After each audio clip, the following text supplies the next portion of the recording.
Emotional journey says, and this is where we're letting you off the hook again. The emotional journey says the choices that you have are not from despair all the way to bliss. You don't have that choice, not right now. You've got the choice from despair, more despair, less despair. You've got the choice from despair, more despair, less despair, less despair, despair, less despair, even less despair, even less despair, despair, even less despair, despair, even less despair, anger, anger, even less despair, anger, even less anger, anger, despair, anger, less anger, anger, less anger, less anger, frustration. And once you make it to frustration, all kinds of options open up. Because the vibrational difference between frustration and bliss is a smaller difference than the vibrational difference between despair and frustration. So once you make it all the way to frustration, simple. We think what's gone wrong for so many of you is, for whatever reason, you've been in despair or fear or anger, and someone well-meaning close to you says, you know, you create your own reality, or you're supposed to follow your bliss. And while those are wonderful words, if you are in despair, you cannot get a whiff of bliss. And when you try and fail, then you get confused. When you try to reach for a vibration that is not accessible, and law of attraction is your friend, but law of attraction is not going to bend the rules for you. And it's a good thing, friends. You really don't want to be able to set your radio dial on 630 and get what's being played on all other stations. It's nice that there are vibrational differences. You really don't want the confounding, confusing experience of being able to read all of the vibrations at once. Focusing is important to satisfaction as well as to creation. So when you make the decision that nothing is more important than that you feel good, but your mantra is not, I'm going to follow my bliss, but instead, I'm going to reach for the best feeling thought I have access to now. There's a difference, isn't there? So if you're in despair and you make it all the way to anger, don't you think that's reason for celebration? Now, those around you will not agree. They liked you better when you were depressed because you were in your room, you left them alone, and now you're angry, you're out in their face.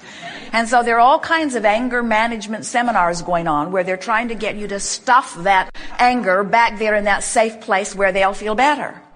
But we're wanting you to understand that if you are feeling despair and you manage to reach for the life-giving breath of fresh air that anger will bring you, and then you do the most important thing, you stop and you say, I did this on purpose. I deliberately reached for this thought and it feels better. Now you're on the way. And do you know why? We're going to give you something here that's going to explain all of this so clearly. It's going to settle into your being in a way, the likes of that which you have never felt before. Every emotion, all the way from despair, all of the way up to ecstasy, from complete connection to who you really are, all the way down to pinching yourself off pretty severely. All of those emotions are about your perception of freedom or your perception of bondage. Every one of them.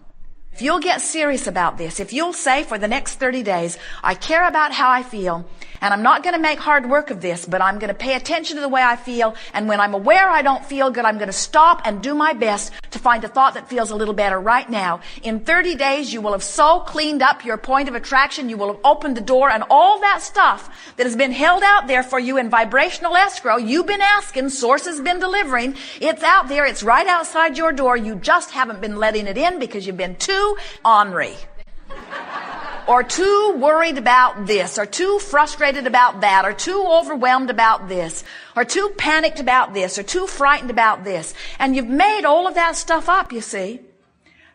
The majority of stuff that you give your attention to, that you use as your excuse to pinch yourself off from well-being, had nothing to do with you ever anyway.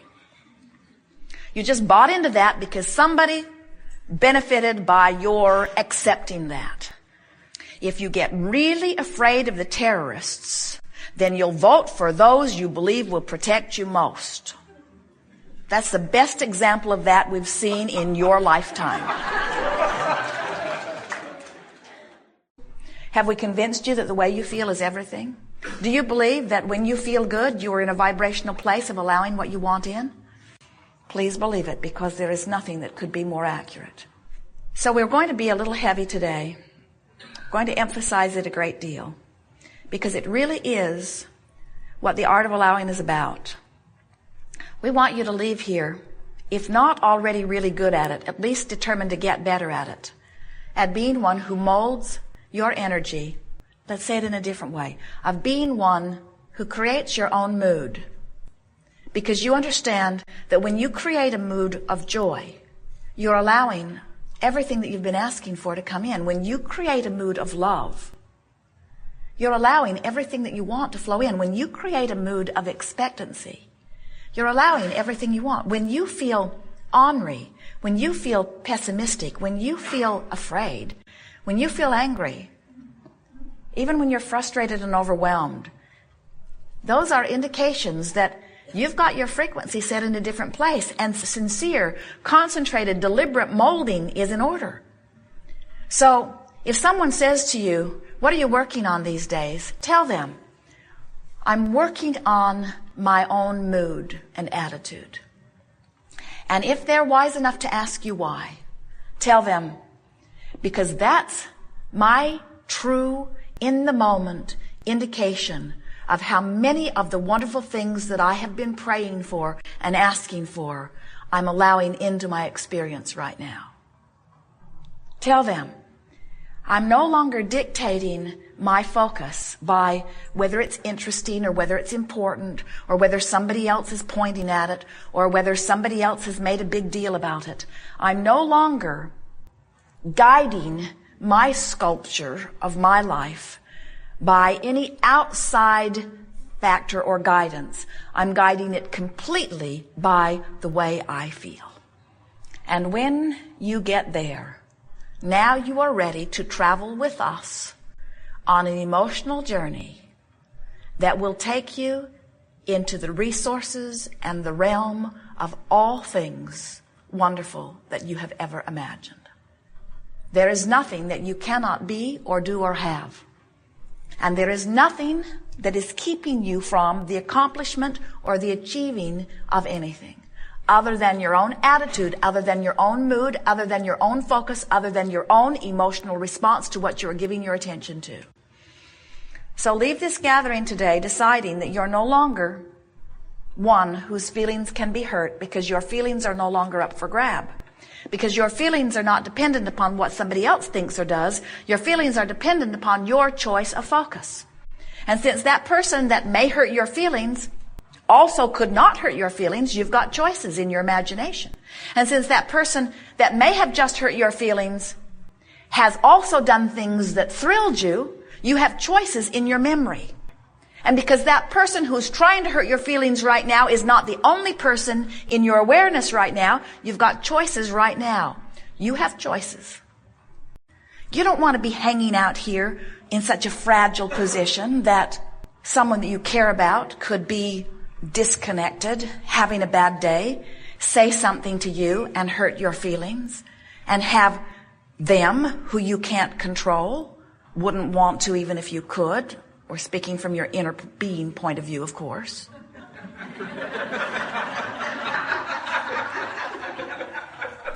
Well, we can see why you would want to control other people's behavior if you're someone who hasn't learned the art of allowing. If you're looking around and having emotional responses to what you're seeing, we can understand why you'd get pretty heavy on the trying to control circumstances and conditions. But by now, we would have thought you would have given that up, because you're not able to do it. And as soon as you get one of them corralled and managed and molded in the way that they need to be so that you can look at them and feel good, another one just pops up. Or that one goes off and meets some new friend and starts catering to what they want instead of catering to what you want, and then you're back to square one again. You spent 18 years teaching that kid how to behave, and then he fell in love, and now he's doing what she wants.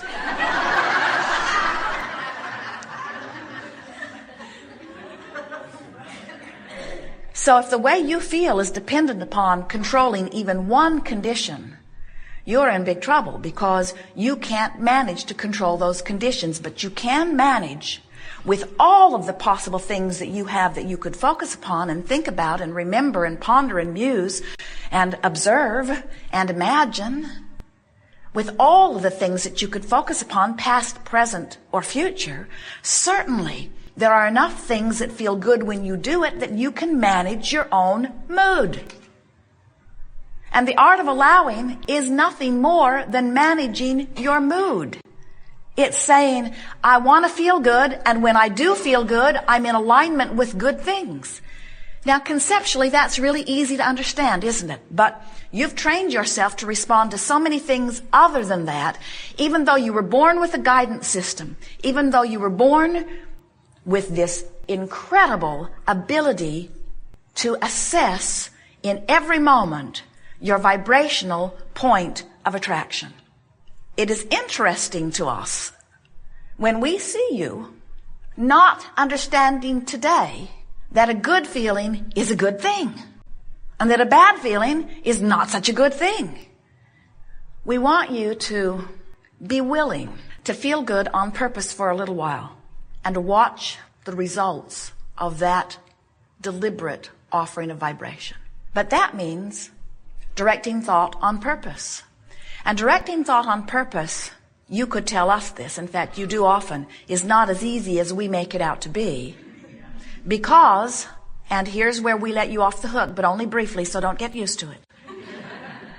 Law of attraction says that which is likened to itself is drawn. So if you've been focusing by virtue of some circumstance or events that you've been living on something that's causing you to offer a particular vibration, we acknowledge that it is easier for you to find other thoughts that match that vibration than it is to find very different thoughts. In fact, we'll really let you off the hook by saying, but only briefly, so don't get used to it.